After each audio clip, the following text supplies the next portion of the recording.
Myself, Mohammed Yusuf, teacher at Government Model High School, Langkor. Dear students, हम शुरू कर रहे थे नेक्स्ट चैप्टर इलेक्ट्रिसिटी. उसके अंदर हमने कुछ टॉपिक जो है फर्स्ट और सेकंड लेक्चर के अंदर जो है कंप्लीट किया गया है. आज हम लेक्चर थर्ड के अंदर जो है स्टडी करने जा रहे हैं रेजिस्टेंस इन पैरेलल.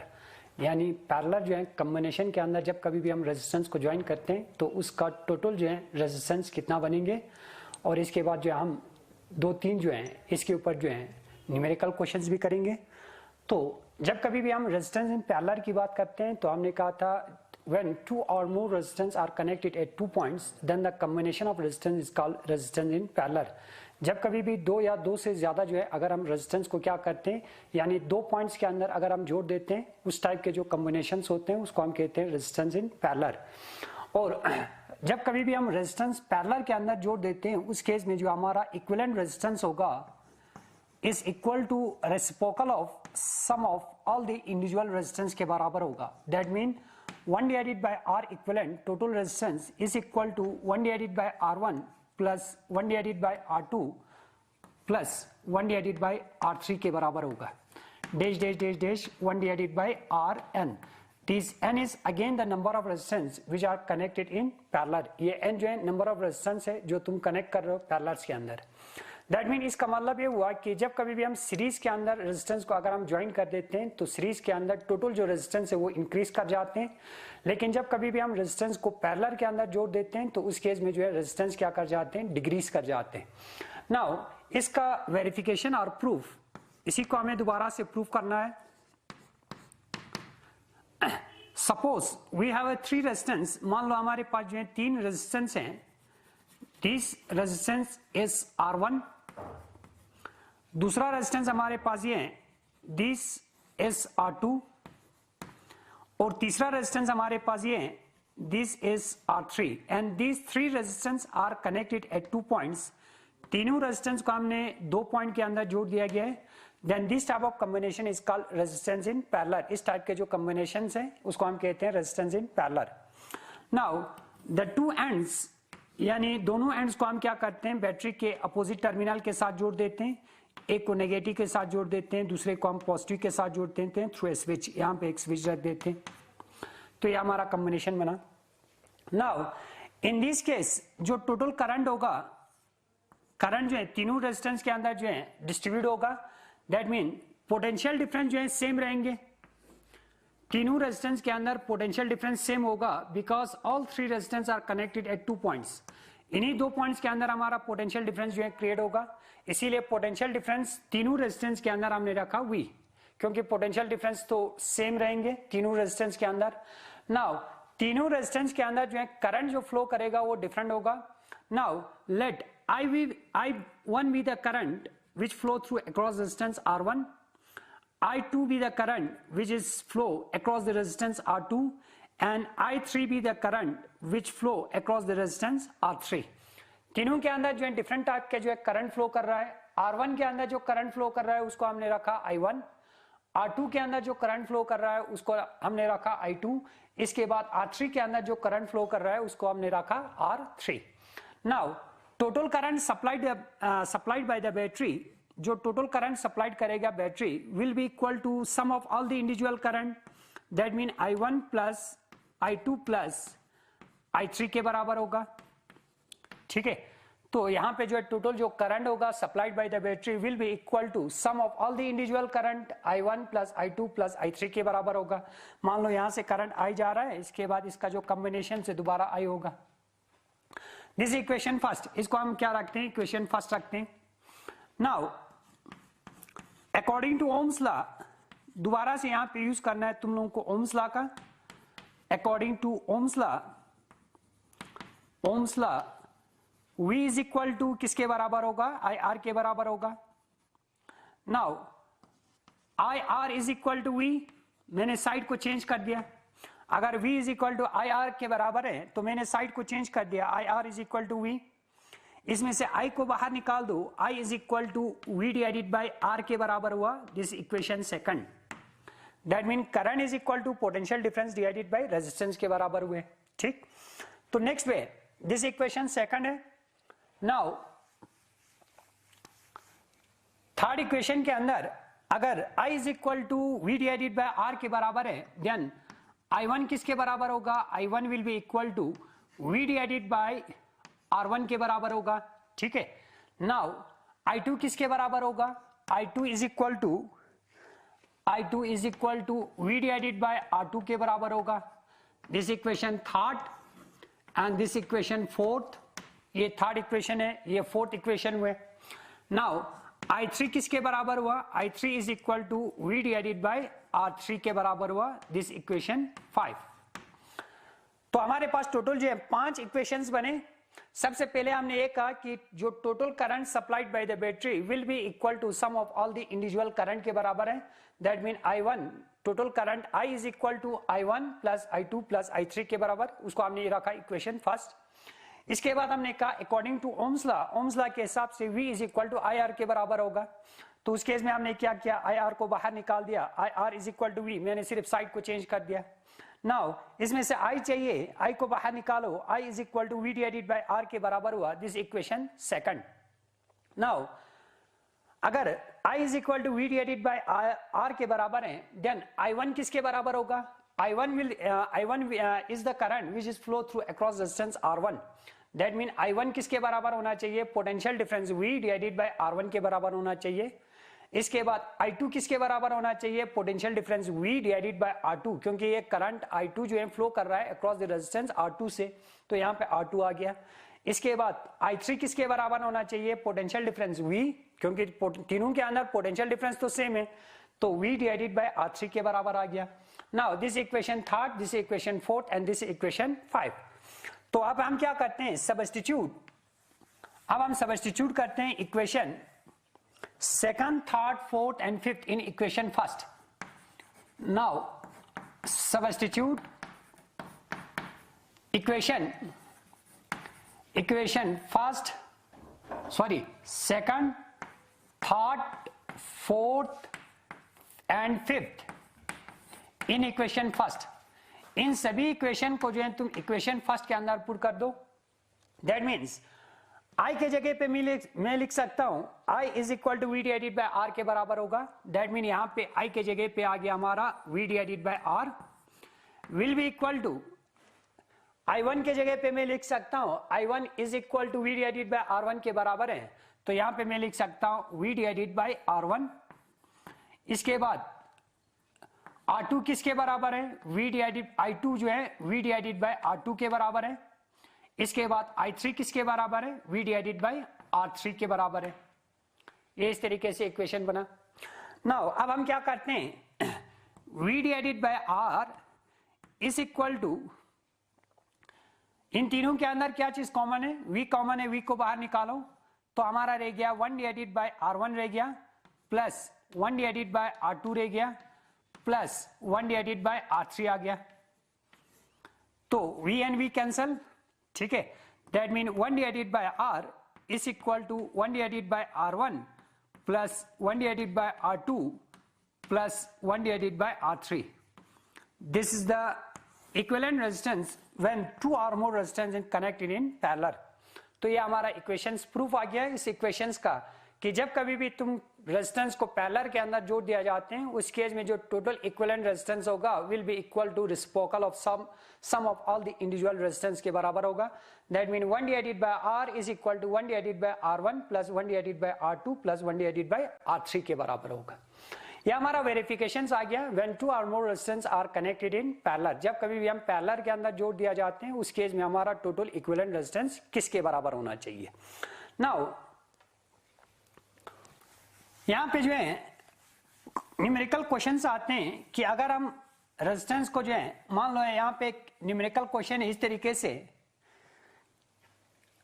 हमारे पास यहां पे एक रेजिस्टेंस है, इस रेजिस्टेंस का मैग्नीट्यूड हमें दिया हुआ है 2 ओम, ठीक है। इसके बाद this is the point A, इसके बाद यहां पे दूसरा रेजिस्टेंस है, यहां पे और एक रेजिस्टेंस है, this is again 2 ohm, this is again 2 ohm. इसके बाद यहां पे और एक रेजिस्टेंस है, this is again 2 ohm, this is the point B। Now calculate the total resistance of between point A and B. अब तुम लोगों को क्या करना है, टोटल इक्विवेलेंट रेजिस्टेंस निकालना है between point A and B. इस केस में क्या होगा कि सबसे पहले ये देखो कि यहाँ पे जो सेंटर के अंदर है, दिस टू आर पैरेलल, ये दोनों जो है पैरेलल के अंदर है। क्यों? इसलिए because this two resistance are connected at one two points, इन दोनों पॉइंट्स के अंदर जुड़ा हुआ है। ठीक है, तो हमारा जो टोटल इक्विवेलेंट रेजिस्टेंस है, तो इस केस में सेंटर वाले के केस में तो यहां पे क्या होगा, 1 divided by R is equal to 1 divided by 2 plus 1 divided by 2 के बराबर होगा। ठीक, now 1 divided by R is equal to 2 और 2 का एलसीएम निकालो, शाबाश। दैट मींस 2 1 जा 2, दैट मीन एलसीएम आ गया हमारा 2, 2 1 जा 2 प्लस यहां पे भी 1 आ गया। ठीक है, that mean 1 divided by R is equal to 2 divided by 2 आ गया।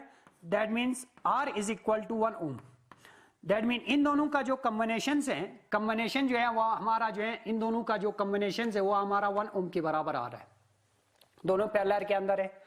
अब ये वाला रेजिस्टेंस, इन दोनों का कॉम्बिनेशन और ये थर्ड जो रेजिस्टेंस है, ये तीनों किसके अंदर है, सीरीज के अंदर है।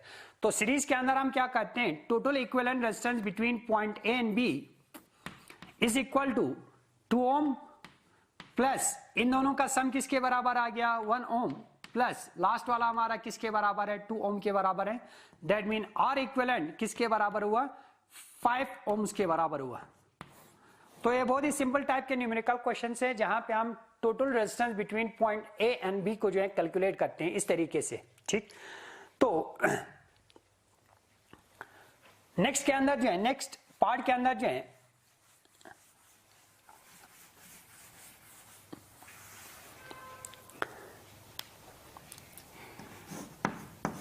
heating effect of electric current, heating effect of electric current, electric current। what do you mean by heating effect of electric current? होता क्या है heating effect of electric current? Heating effect of electric current means जब कभी भी अगर हम current को flow करते हैं अक्रॉस ए हाई रेजिस्टेंस वायर, किसी भी हाई रेजिस्टेंस वायर जैसे कि निक्रोम वायर ले लो, अगर हम उसमें से करंट को फ्लो करते हैं तो the electrical energy are converted into heat and light. That process is called heating effect of electric current. When current flow through a high resistance wire like nichrome wire और tungsten wire, all the electrical energy are converted into heat and light। that process is called heating effect of electric current। इस process को हम क्या कहते हैं, heating effect of electric current कहते हैं।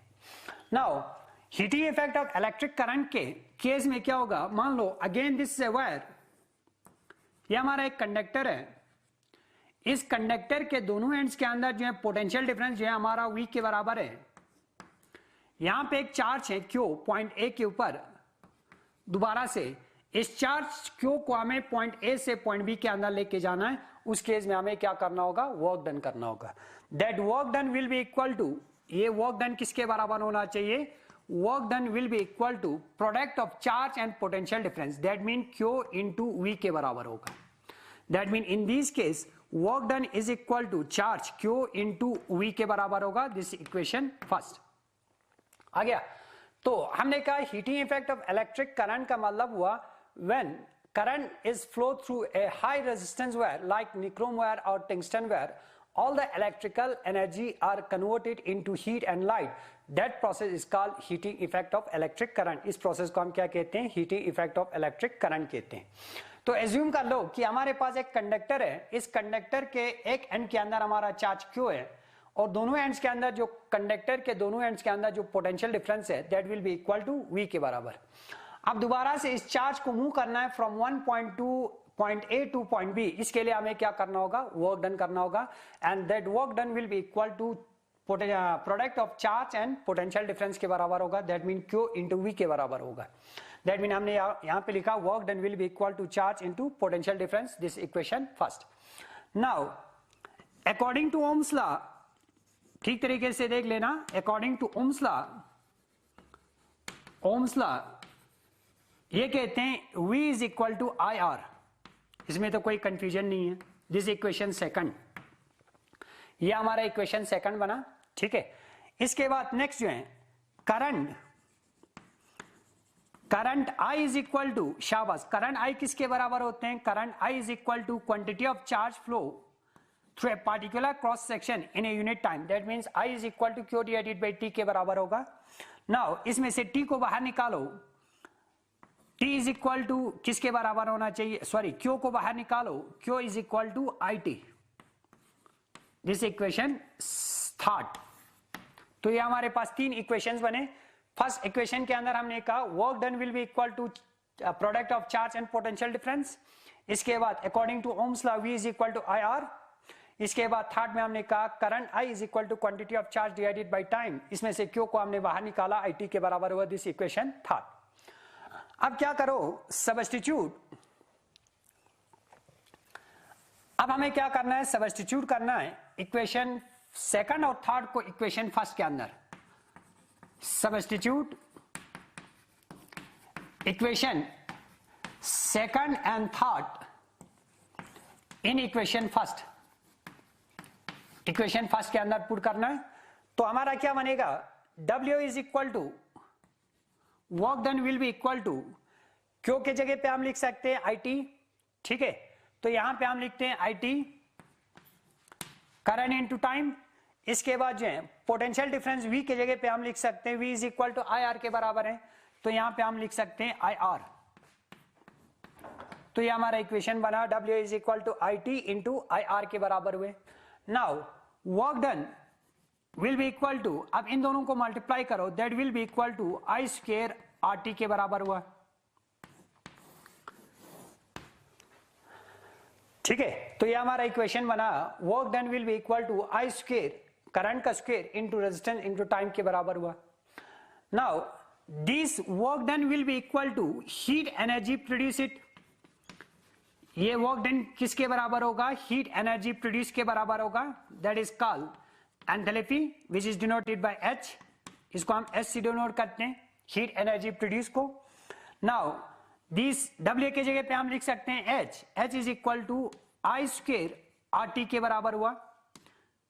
Actually this equation is called joule city effect of electric current. तो हमारा H is equal to I square RT के बराबर आ गया। Now heat energy produced in a conductor is directly proportional to square of current. होगा कि नहीं होगा? क्योंकि यहां पे H is equal to I square RT के बराबर है। Heat energy produced in a conductor is directly proportional to square of current.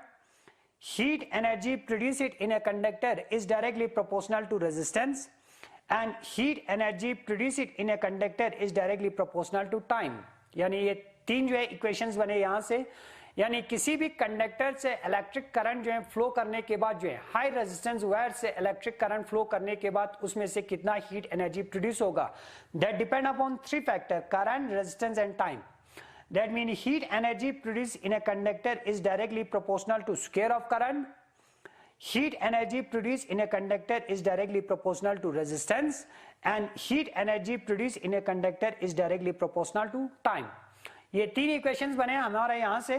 That mean जो हीट एनर्जी प्रोड्यूस होते हैं किसी भी हाई रेजिस्टेंस कंडक्टर के अंदर, वो इन तीन चीजों के ऊपर डिपेंड करेंगे। एक करंट होगा, दूसरा रेजिस्टेंस होगा और तीसरा जो हमारा क्या होगा? टाइम होगा। तो ये हमारा बना heating effect of electric current का इक्वेशन। नाउ अब हम क्या करते हैं? What are the applications of heating effect of electric current? इसका एप्लीकेशंस के बारे में पढ़ेंगे। Application of heating effect of electric current, ठीक है? Heating effect of electric current का एप्लीकेशंस कहां कहां पे होते हैं? जैसे कि heating effect of electric current जो होते हैं फर्स्ट केस में हीटर के अंदर होते हैं।